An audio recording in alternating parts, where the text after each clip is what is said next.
Le journal des journaux, la revue du web. Le journal des journaux, la revue du web. Clément Tungui, bonjour. Bonjour Séraphin. Très ravi de te retrouver ce matin pour le déroulé de la revue du web. Tout de même, je suis content d'être compté parmi l'équipe ce matin et je passe un bonjour à tous ceux qui prennent la peine de suivre les médias de la vérité ce matin. Nous t'écoutons. Mesdames, Messieurs, une fois de plus, bonjour. Vous faites bien de vous informer sur nos antennes et merci d'honorer au rendez-vous de l'information sur Vérité TV et Success Radio. Ce matin, nous aurons donc cette rubrique de la revue du web avec ce communiqué Radio Presse des élections des conseillers régionaux du 30 octobre prochain. Le directeur général des élections invite les mandataires des listes des représentants du commandement traditionnel retenu pour l'élection des conseillers régionaux du 30 novembre 2025 qui n'ont pas encore déposé leur couleur pour l'impression des bulletins de vote et de campagne à se rapprocher de la Direction générale des élections porte 216 ou des agences départementales de leur ressort au plus tard le vendredi 17 octobre 2025, délai de rigueur, faute de quoi des couleurs leur seront attribuées d'office. C'est fait à Yaoundé le 13 octobre 2025 et c'est signé le directeur général des élections, Dr Essoussé Eric. Nous poursuivons la revue du web de ce matin avec le site Cameroun Tribune qui parle des mesures pour maintenir la circulation sur le tronçon aidé à Trébi. Le ministre des Travaux publics a signé le 9 octobre 2025 dernier un communiqué précisant le tonnage légal et les orientations données à l'entreprise chargée de l'entretien de cet axe routier.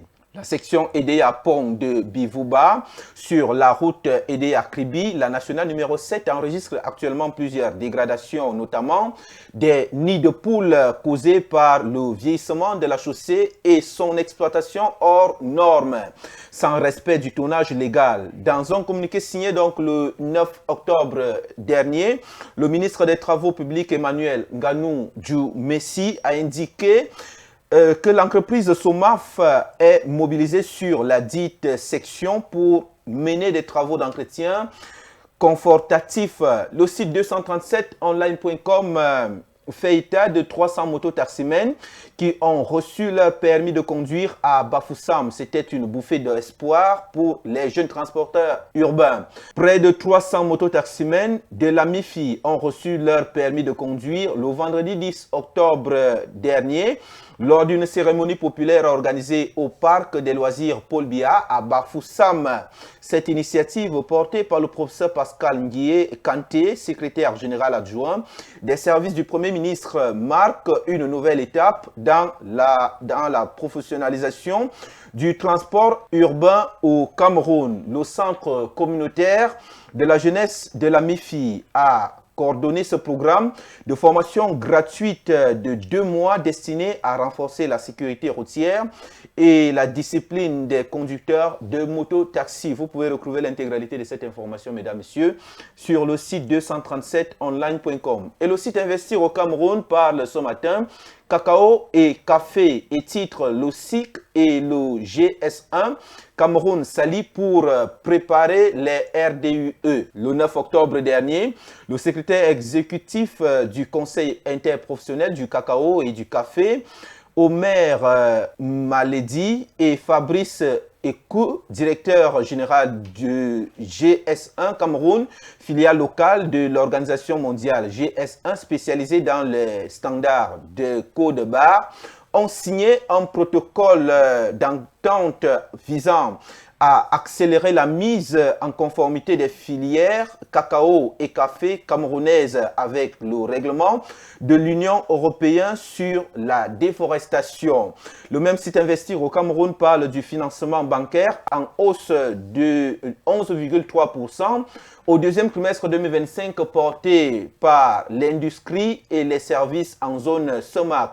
Le volume des crédits accordés par les banques commerciales de la Communauté économique et monétaire de l'Afrique centrale a atteint 12 810,6 milliards de francs CFA au deuxième trimestre 2025 selon le dernier rapport de politique monétaire publié par la Banque des États de l'Afrique centrale. Ce niveau marque donc une progression de 11,3% par rapport au trimestre précédent, confirmant la montée du financement de l'économie régionale. Et nous clôturons ce matin avec le site Cameroun24.net qui fait état des catastrophes naturelles en série, séismes meurtriers, pluies diluviennes et inondations dévastatrices qui ont frappé la planète.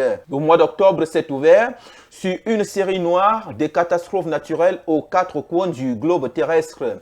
Des séismes, tempêtes et inondations d'une violence rare ont fait plusieurs dizaines de morts et des centaines de milliers de sinistrés du sud des Philippines au Mexique, en passant par la Tasmanie et le Soudan du Sud.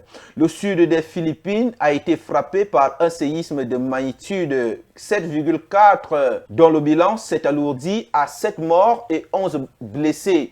Selon le Conseil national de prévention et de gestion des catastrophes, environ 8400 personnes ont été touchées par ce nouveau drame. Notons du moins que ce tremblement de terre survient moins de 2 semaines après le précédent séisme de magnitude 6,9 survenu le 30 septembre dernier qui avait fait 72 morts et près de 300 blessés.